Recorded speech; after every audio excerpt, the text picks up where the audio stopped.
प्रभु या अल्लाह की प्यारी आत्माओं, आज हम बात करेंगे इस्लाम में फैली और फैलती जा रही एक और बुराई की, जो मुस्लिम युवाओं को भी अपनी जद में ले रही है। शराब और जुआ आजकल युवाओं का शौक और आदत दोनों बन चुका है। अल्लाह के बंदों, शराब पीने और जुआ खेलने को कुरान में महापाप बताया गया है। देखिए कुरान से प्रमाण। सूरह अल बकरा 2 आयत नंबर 219। शराब तथा जुए में बड़ी खराबी है, महापाप है।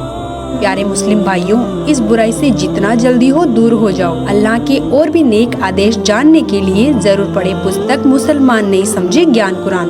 धन्यवाद।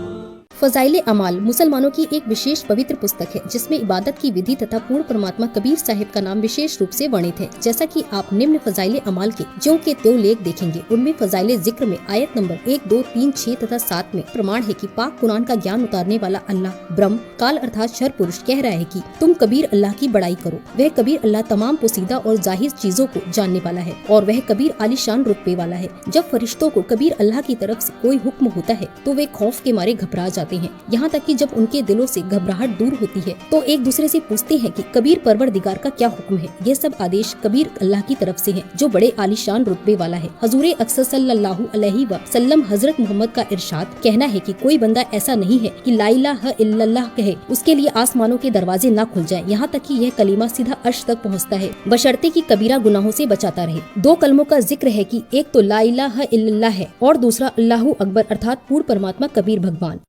एक भाषा का काम अपने विचारों को दूसरे तक पहुंचाना है। वो सिंपल हो, अक्षेत्रीय हो, चाहे अरबी हो, चाहे पंजाबी हो, चाहे गुजराती या मराठी हो या हिंदी हो, अपनी लोकल मातृभाषा हो, वो ज्ञान खरा होना चाहिए ताकि सामने वाला समझ सके। हमारी बुद्धि काम करना बंद कर जाती है क्योंकि हमने ज्ञान नहीं। तो इस ज्ञान से समझ में होगा कि हम किसको के मान बैठे। कहते हैं बड़बड़ करे सो भूत है, थोड़ा बोले देव और मान महंत चावे नहीं। ये लक्षण रख ले। जो अटपट करते हैं ना ज़्यादा, वो तो कहते हैं भूत समझो उनको, तो वो तो मूर्ख बनाना चाहते हैं जनता को। और थोड़ा बोले देव, महापुरुष तो बहुत सीमित बातें करता है, ढंग से बोलता है। और मान महंत चावे नहीं, मान बढ़ाई चाहता नहीं, ये साधु के लक्षण। वास्तविक ज्ञान विस्तार के साथ सच्चिदानंद घन ब्रह्म के मुख से उच्चरित वाणी में उस परमात्मा ने स्वयं आकर बोली है वो वाणी, और उसमें वर्णित है वो है तत्व ज्ञान। और वो तत्व ज्ञान किसी तत्वदर्शी संत से जाकर पूछो। यही कुरान शरीफ में लिखा है कि उस अल्लाहु अकबर, उस बड़े भगवान की जानकारी किसी बाखबर से पूछ देखो। और यही यजुर्वेद में स्पष्ट कर दिया है कि कोई तो परमात्मा को संभवात और कोई उसको असंभवात, यानी कोई तो कहता वो जन्म लेकर श्री राम और कृष्ण रूप में आता है, कोई कहता वो अजन्मा है, जन्म लेता ही नहीं। इसकी जानकारी, यथार्थ जानकारी तत्वदर्शी संत बताते हैं, उनसे सुनो। तो ये है वो दास तत्वदर्शी संत पुण्यात्माओं, जो समझ में आ जा तो आपके गोल्डन चांस है आपके लिए। 33 करोड़ देवताओं की ये समझ लो मेंबर ऑफ पार्लियामेंट की सीट है। वो देवता मर जाते हैं, दूसरे अच्छी आत्माओं को देवता पद प्राप्त हो जाता है। तो इस प्रकार ये सभी देव हैं। देव माने प्रभु हैं, स्वामी हैं अपने सत्र के।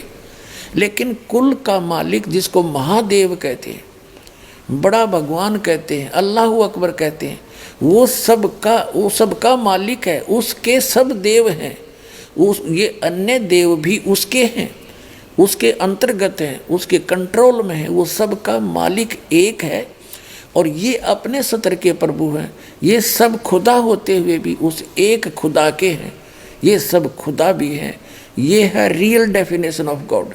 आखिर बाखबर कौन होता है? सभी किताबों का इल्म और खुदा की सच्ची इबादत बताने वाले को बाखबर कहते हैं। उसे ही हिंदू समाज में तत्वदर्शी संत, सिख समाज में वाहिगुरु, ईसाई समाज में मसीहा और मुस्लिम समाज में बाखबर कहते हैं। बाखबर ही हमें खुदा कबीर की पूर्ण जानकारी तथा सच्ची इबादत का तरीका बताता है। खुदा कौन है, कैसा है, कहाँ रहता है, ये सब बाखबर ही बताता है। देखिए पवित्र कुरान मजीद से प्रमाण। सूरह बकरा 2 आयत नंबर 114। इसमें खुदा को बाखबर बताया गया है। जब खुदा बाखबर है तो जो बाखबर है उसे क्या उपमा दी जाए। सूरह लुकमान 32 आयत नंबर 33। इस आयत में भी खुदा को जानने वाला अर्थात बाखबर बोला गया है। सूरह फुरकानी 25 आयत नंबर 52 से 59। इन आयतों में बताया गया है कि अल्लाह ने 6 दिन में सृष्टि रची और 7वें दिन तख्त पर जाबे राजा उसके विषय में किसी बाखबर से पूछने के लिए बोला है। वह बाखबर संत रामपाल जी महाराज जी हैं, जिन्होंने वर्तमान समय में एक कादर खुदा कबीर के विषय में बताया और उनकी इबादत करने का सही तरीका बताया है, जो हमारी सभी किताबों तौरेत, जबूर, इंजिल और कुरान